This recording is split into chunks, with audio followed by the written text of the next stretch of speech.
Olá pessoal, graça e paz do Senhor Jesus seja com todos nós. Uma ótima quarta-feira para todos. Hoje é dia 24 de outubro, 25 de outubro de 2023. Seja muito bem-vindo ao nosso Imersão Bíblica Devocional Diário de Estudo das Sagradas Escrituras. E nesta quarta-feira a gente vai de Jó, capítulo 2, a segunda provação de Jó, ou seja, a gente vai dar sequência aquilo que a gente começou a falar ontem, que foi exatamente a primeira provação de Jó. Já vimos aí que Jó perdeu muitos bens, né? Todos os seus bens, na verdade, inclusive os seus filhos, que deve ter realmente trago muita dor para Jó. Mas vamos ler o texto aqui, que pode ser considerado como texto base aí do capítulo 2 de Jó, que é o versículo 9 e o versículo 10, que diz assim: Então sua mulher lhe disse: Você ainda mantém a sua integridade? Amaldiçoe a Deus e morra. Ele respondeu: Você fala como uma insensata. Aceitaremos o bem dado por Deus e não o mal? Em tudo isso, Jó não pecou com os seus lábios. Bom, as provações de Jó são agudamente aumentadas aqui no capítulo 2. Aquilo que era, como eu disse, focado nos seus bens e também nos seus filhos, agora alcança a sua própria saúde e mais, né? A sua esposa também se torna aqui parte das suas provas, né? A esposa de Jó não o ajuda em absolutamente nada. Então o que vai acontecer agora é que esse relato, né, vai ser devidamente aumentado. E o que a gente tem aqui são alguns atos, né, bem diretos. O primeiro é Satanás, mais uma vez, comparecendo diante de Deus. Está lá no capítulo 2, versículo 2, e parece ali uma repetição, inclusive em relação até ao desenho, ao formato da oração, né? O formato ali da frase. É muito parecido com o do capítulo 1, né? Satanás se apresenta junto com os anjos de Deus. O livro de Jó, irmãos, ele tem uma característica que pouca gente acaba se atendo a ela. O livro de Jó, ele fornece uma perspectiva muito objetiva sobre os limites de Satanás. Se tem um livro que pode nos dar uma boa descrição de como Satanás ele atua, é o livro de Jó. Por quê? Porque é um relato, né, um dos poucos relatos aí sobre esse personagem, e é um relato que tem detalhes muito perspicazes, detalhes importantes que nós podemos pegar. Um deles é esse: Satanás ele tem os seus limites, ele não pode fazer o que ele quer, ele não é um ser autônomo, ele não age de maneira autônoma, nem contra Deus, nem contra os eleitos de Deus ou contra a humanidade de maneira geral. Depois que Satanás comparece diante de Deus, Deus o instiga, né? Com declarações positivas sobre Jó. O próprio Senhor, né? Ele inicia ali um diálogo com Satanás sobre a vida de Jó e faz declarações positivas sobre Jó. Mas não só isso. Deus faz declarações positivas sobre Jó e também responsabiliza Satanás. Esse também é um ponto importante, porque por vezes nós nos esquecemos disso. Ainda que Satanás tenha agido debaixo da ordem de Deus, debaixo da permissão de Deus, ele é responsável pelos seus atos. E isso às vezes causa um pouco de confusão em algumas pessoas, porque quando a gente fala sobre soberania de Deus, essas pessoas elas acham que a gente está excluindo a autonomia dos homens ou está excluindo a responsabilidade dos homens. Não é isso que a Bíblia diz. A Bíblia diz que Deus é soberano e os homens são responsáveis por seus atos. E aqui essa perspectiva, ela avança até mesmo contra Satanás. Satanás, então, coloca a fé de Jó sobre suspeição, lá no versículo 4 e 5, né? Ele diz que se Deus tocar no corpo de Jó, Jó certamente não se manterá firme. A partir disso, Deus permite uma nova provação, mas também nessa provação, Deus coloca limites. assim como foi feito na primeira. Nessa segunda aprovação, Deus diz, olha, você vai tocar o corpo dele, mas não vai tocar a vida dele.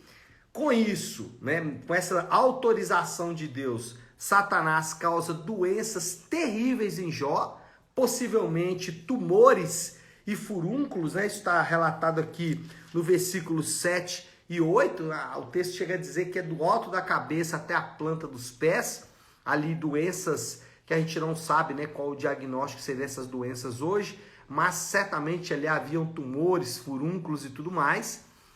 Entra uma personagem singular aqui na história, que é a esposa de Jó. Ela assume o papel de tentadora, assume o papel de adversária, né? Versículo 9, ela vai não só criticar Jó pela sua integridade, mas vai também dar um conselho para Jó ali que é terrível, né? Amaldiçoa esse teu Deus e morre. Jó, porém, mantém a sua confiança firme no Senhor, a declaração que lemos aqui no versículo 10, né? Você fala como uma insensata, aceitaremos o bem dado por Deus e não o mal. Jó faz uma declaração extremamente teológica, altamente espiritual, fornecendo ali para a mulher de Jó uma perspectiva que ela não estava percebendo, e com isso o personagem mantém a sua confiança no Senhor. E o último ato aqui do capítulo 2 é exatamente o surgimento dos amigos de Jó. A Bíblia descreve a chegada ali dos 3 amigos de Jó, Elifaz, Bildade e Zofar. E a partir desse ponto aqui, esses indivíduos, como eu disse, assumem então um papel preponderante no relato, porque a partir de agora nós temos o corpo central do livro de Jó. Tivemos essa introdução, agora o corpo central. E esse corpo central ele é composto de discursos. São 3 ciclos de discursos que vão iniciar a partir de agora. Mas o capítulo 2 nos dá uma perspectiva, nos dá aqui um vislumbre, que é a confiança de Jó no Senhor. Jó continuou confiando em Deus, mesmo diante das provações.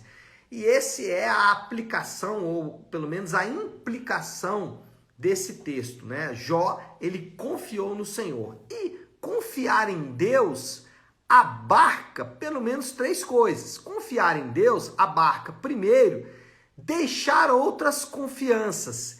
E essa é a pedra de toque da confiança. E quando eu falo confiança, gente, eu estou falando também de fé. Então, Jó, ele manteve a sua fé em Deus, mesmo diante das provações. E fé em Deus inclui deixar para trás outras fés, né? Deixar para trás outras confianças. Isso é a pedra de toque da fé. Na fé cristã, você não consegue dividir ela com outras coisas. Por exemplo, para você confiar em Deus, você vai ter que deixar de confiar nos deuses falsos. Isso aqui é uma declaração exclusiva da fé cristã. As outras religiões, elas vão dizer o seguinte: bom, nós nem somos religião, né? É uma tentativa de suavizar o discurso. Nem somos religião, mas olha, nós não somos religião, mas você tem que confiar em nós. Isso, irmãos, é uma característica de religião, ainda que diga que não é, mas no fundo é. O ponto aqui é dizer que a fé cristã, ela é a única que diz o seguinte: só tem um Deus verdadeiro, outros deuses são falsificações. E muita gente gosta da fé cristã, frequenta a igreja, é batizado, lê a Bíblia, fala de Deus, mas não está disposto em confiar apenas em Deus. Ele quer deixar as possibilidades em aberto. E com isso, ele fere de morte a confiança em Deus. Então, para confiar em Deus, você vai ter que deixar de confiar em deuses falsos. Você vai ter que deixar de confiar em outras promessas de salvação. Mesmo que essas promessas não sejam de salvação para o mundo vindouro, sejam promessas de salvação hoje. Então, por exemplo, você vai encontrar sistemas que vão dizer o seguinte: se você fizer aqui o que nós estamos prometendo, ou o que nós estamos propondo, aliás, você vai ter o que nós estamos prometendo. Isso é um sistema de salvação, mesmo que não seja para o mundo vindouro, mesmo que não seja para a espiritualidade, mas também oferece aqui uma pseudo-salvação. Falei de deuses falsos, mas tem outras maneiras em que nós colocamos a nossa confiança. Por exemplo, pessoas que confiam no dinheiro, pessoas que confiam no sexo, pessoas que confiam no casamento, pessoas que confiam na família, pessoas que confiam na saúde. Pastor, mas essas não são coisas boas que a gente poderia colocar a nossa confiança? Não. Se você colocar a sua confiança nessas coisas que são boas, elas se transformarão para você em coisas ruins. Então, vou explicar isso. Pessoas que confiam na família, quando a família falhar, o que vai acontecer com ela? Toda a confiança que ela colocou vai ruir.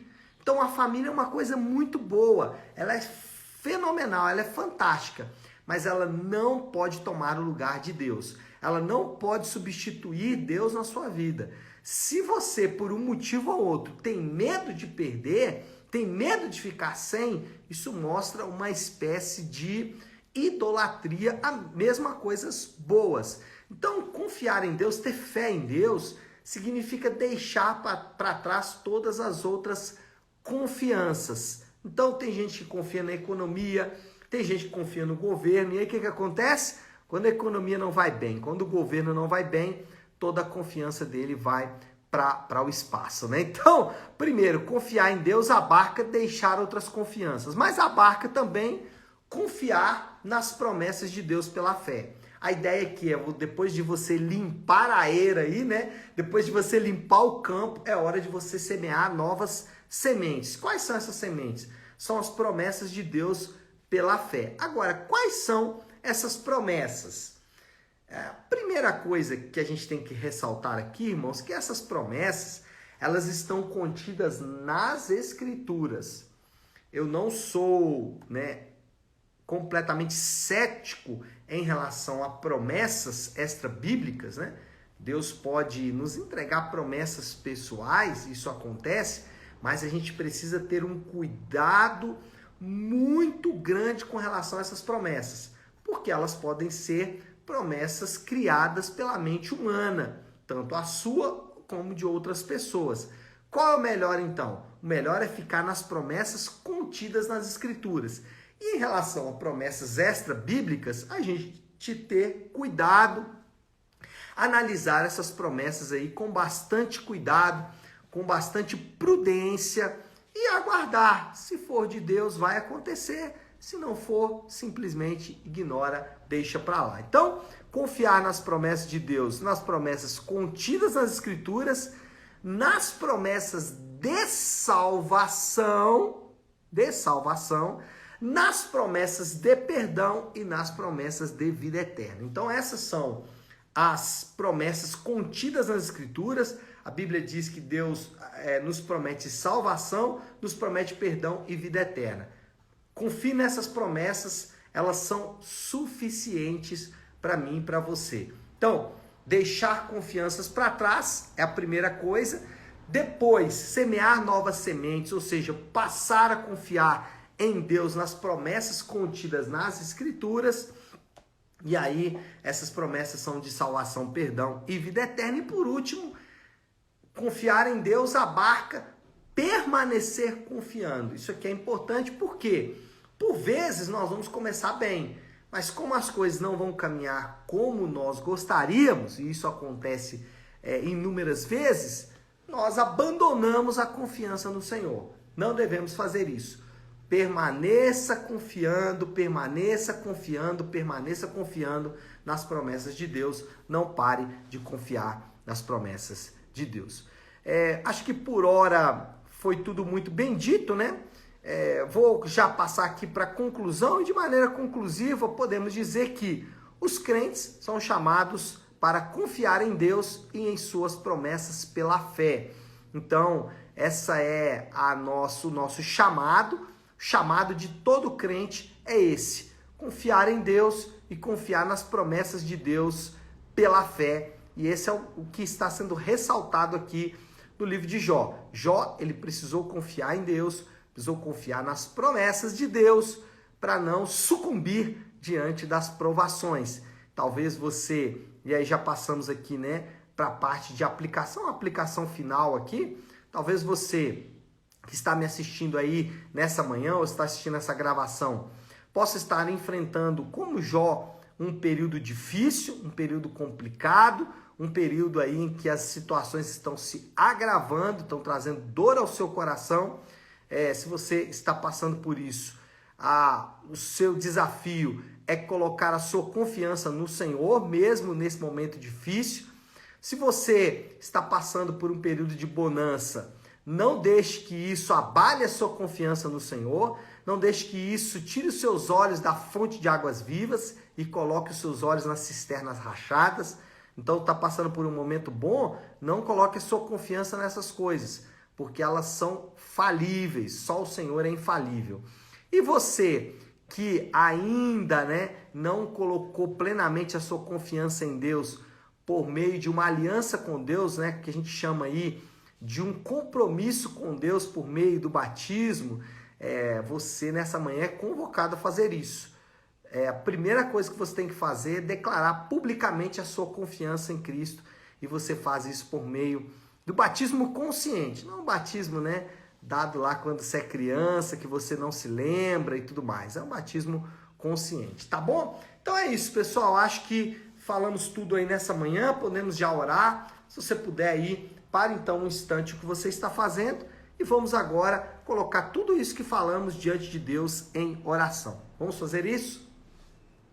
Querido Deus, Pai de graça e amor, Senhor, nós queremos louvar o Senhor por esta palavra nessa manhã.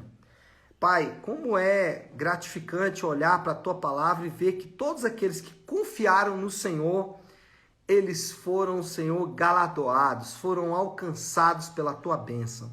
Sabemos que é tão difícil não só confiar no Senhor, mas principalmente deixar confianças para trás. Gostamos de confiar em coisas e gostamos de confiar em mentiras por vezes. E por isso somos enganados. Mas pedimos ao Senhor que nos dê graça nessa manhã de confiar apenas em Ti, Pai. Assim nós oramos e o fazemos em nome de Jesus. Amém. Amém, pessoal? Bom, então é isso. Nós vamos ficando por aqui. Que Deus te abençoe.